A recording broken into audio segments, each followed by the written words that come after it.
লালবাগ কেল্লা শব্দটি শুনলে চলে যায় সেই মোগল আমলে।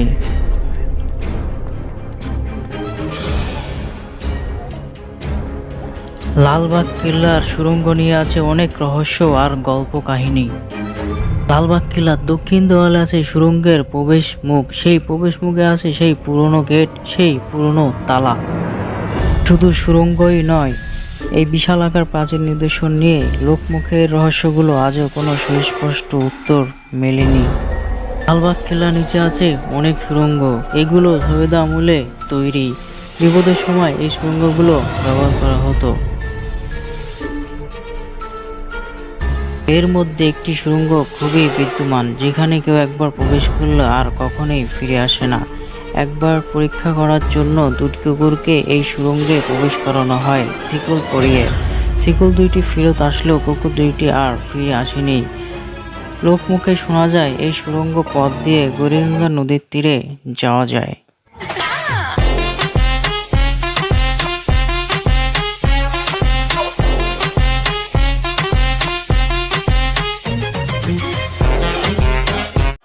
Hello friends, I'm Afghan and welcome to my blog Lalbagh কেল্লা। শায়েস্তা খান সেই সময় ঢাকার নতুন সুবেদার ছিলেন এবং তিনি দুর্গটি সম্পন্ন করেননি। ১৬৪৮ সালে শায়েস্তা খানের কন্যা লালবাগ কেল্লা নির্মাণ কাজ চলাকালীন সময়ে পরিবেশে সেখানে মৃত্যুবরণ করেন।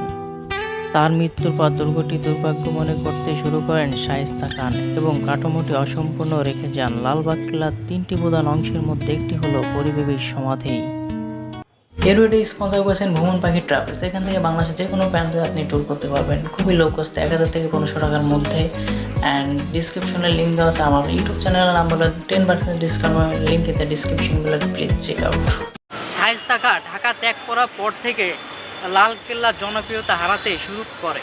ঢাকা থেকে মুর্শিদাবাদে রাজধানী হস্তান্তর করা হয়েছিল, এটি ছিল মূল কারণ।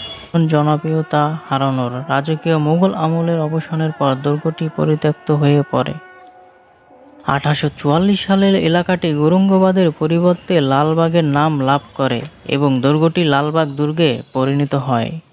এখন আমরা আছি পর্যটক টাওয়ারের সামনে। এটা আসলে মূলত তালা মারা, এখানে প্রবেশ নিষেধ আপাতত। কিছু কারণে হয়তো প্রবেশ নিষেধ করে দিয়েছে। কেল্লায় মূলত ক্যামেরা ব্লগিং এগুলো আসলে অ্যালাউ না, এর জন্য আমরা লুকিয়ে লুকিয়ে মূলত ভিডিওগুলো শ্যুট করতেছি। এখন আমরা আছি লালবাগ কেল্লার উপরে একটি অবস্থানে, আমি পিছনে দেখাই। এখন আমরা আছি ছাদের অংশতে বসে আছি, এখান থেকে ফুল ভিউটা এখান থেকে দেখা যায় গাইস।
ভিডিওটি মূলত এই পর্যন্ত। সবাই ভালো থাকবেন, সুস্থ থাকবেন, আল্লাহ হাফেজ।